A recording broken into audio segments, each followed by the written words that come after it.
see we have a nice manual in here that pretty much goes through everything you need about what's in the box, what kind of tools you'll need. There'll be Allen wrenches and a few wrenches you'll need. Since this did come from Switzerland, these are all in metric, but you're pretty familiar with that. You should have those tools available to you. But this is mainly for go ahead and building the mount as well as putting the sensor onto the triangle pieces, which I'll go ahead and show you later.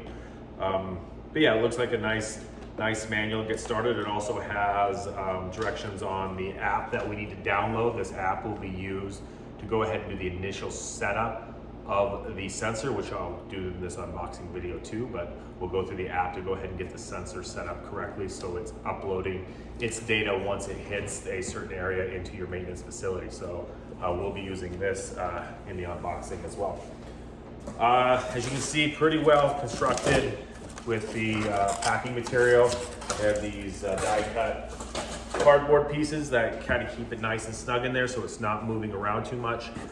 Really nicely packaged as far as it is wrapped in foam and it is bubble wrapped as well. So the sensor is pretty well protected within this box.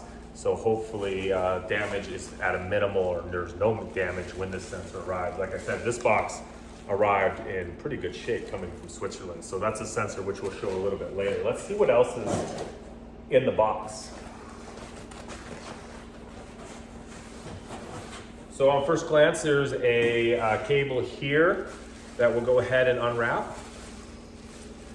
This cable looks like it is the power cable. It does have a cigarette lighter type adapter on here, so this will fit to 12 volt.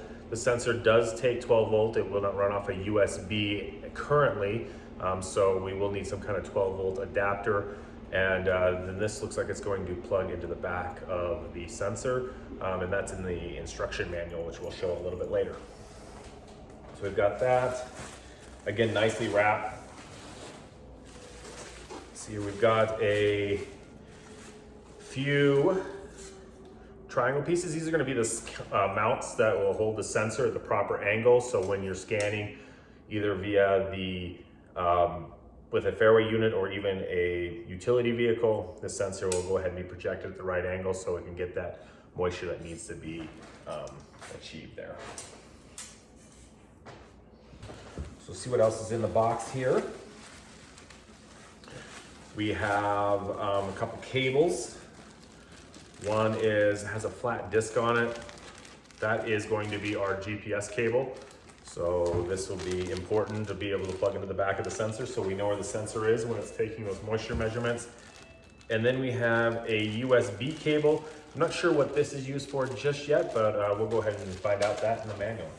Other than that, I think everything is pretty much out of here. They also have a nice cradle in here for that sensor that's kind of molded to the sensor so it doesn't move around too much. So nicely packaged here.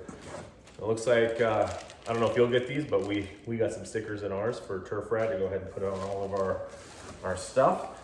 So that was very nice of them. So yeah, that's a little bit of the unboxing of the sensor. Everything looks really good in here. Let's go ahead and see what's in that mount box.